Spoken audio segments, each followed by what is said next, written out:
मी आलतो खरं तर दुकानात बरं का. दुकानात आलतो, रानात आलो तर मला अजब गजबच दिसलं की जरा दिसलं बरं का. ते असं दिसलं की बस बोलायचंच काम नाही. आता तुम्हाला सांगतो, सगळं मागवान तुटून गेलेलं होतं. हे समोर दिसतंय का. आता मोबाईल लई भारी नाही लावणं, तर तुम्हाला लई भारी पद्धतीने चांगलं दावलं असतं मी. पण असं आता काय हरकत नाही. तर तुमचं सगळ्यांचं स्वागत आहे बरं का माझ्या लाईव्हमध्ये. लाईव्ह नाही राहा व्हिडिओमध्ये. तर तुम्हाला सांगतो, दमानेच बोलतो. तर हे समोर जे दिसतंय का, हा आता नाही आहे, सगळं काळं भांगारच आहे. सगळं काळं भांगार. पण जवळ तर जाऊ शकत नाही. तर तुम्हाला सांगतो, असं दोन जबरदस्त असं साप येतं ना की बस बोलायचंच काम नाही. पण रातचं अंधारचं हा पर्यायच नाही. तर ते तुम्हाला माहीत आहे का, जुगमं माहीत आहे का, जुगमं.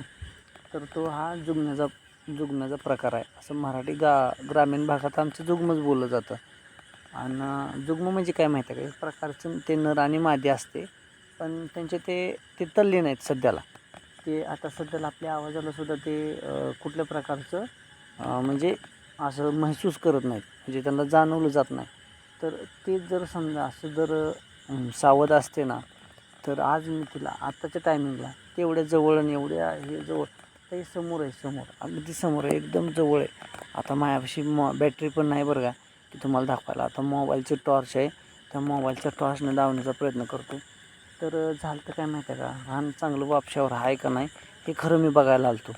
पण बघता जरा समोर आलो, जरा मला तिथं थोडंसं काळपट दिसलं. मग मला कुठं दम निघतोय जावायला, मला काय नेमकं बघावंच. मग असं उठून जरा मोहरा आलो. काय झालं तर पाणी गेलं होतं रात्री. बंदराच्याकडून मोटर चालू झाल्यावर काय झालं, त्याच्याकडून काय झालं की मोटरचं पाणी असं गेलं तर दोन चांगलं पट असं चांगलं ओलगार झालं होतं ना. त्या बरोबर दोन्ही पट्ट्याच्या मध्ये ते आठाळा घालून असे पडलेले आहे ती. आणि समोर जसं जाईल तसं नॉर्मली ते हालत होतं. मग मला कुठं दम निघतोय तेव्हा.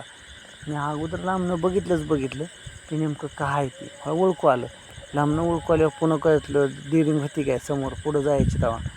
मग त्याच्यामुळं तुम्हाला सांगतो, रानात कधीतरी तुम्ही हे झालं का नाही, कुठला जरी प्रसंग असा असला ना, तर हातात काठी, म्हणजे त्याला काय मारायचं नाही किंवा त्याला कुठल्या प्रकारची खोड करायची नाही आपल्याला. आणि सगळ्यात महत्त्वाचं काय माहिती आहे का, टॉर्च संग आणणार आहे बाबांनो. टॉर्चची गरज आहे. चांगल्या प्रकारच्या बॅटरी वापरा, लांब फोकसच्या. आता मीच येड्यागत आलो या आणि तुम्हाला मी शहाणपण शिकवतो. पण असू द्या, काय माहिती आहे का, हो का, ते म्हणतात ना, जहान आहे तो जहान आहे. तर तशातलाच भाग झाला आहे. आणि झालं काय माहिती आहे का, यायचं पण नव्हतं. पण मला दुपारी ट्रॅक्टरवाल्याचा फोन आला होता. हो, ते मला राव तुमचं रान वापशावर आहे का, ती तर बघा. अगोदर भिजवलेलं रान होतं. मग मी म्हणलं बाबा मी बघतो अगोदर, आणि तुला सकाळी 6ला 6:30ला तर मी 7 वाजता फोन करेन तुला. मग ते हिशोबानं तू ये बाबा. तू असं डायरेक्टली अचानक येऊ नको. पुन्हा तो म्हणायचा तुम्ही सांगितलं नाही काय नाही आणि मी आलो तसं तुमचं रान ओलंच आहे की, मग नाही की मेहनत चांगली झाली. मग पुन्हा वरनं अजून आपल्या टकोऱ्यावर हात ती ठेवणार. मग त्यापेक्षा म्हणलं मी रानात जाऊन बघतो बाबा, म्हणलं कसं आहे काय आहे.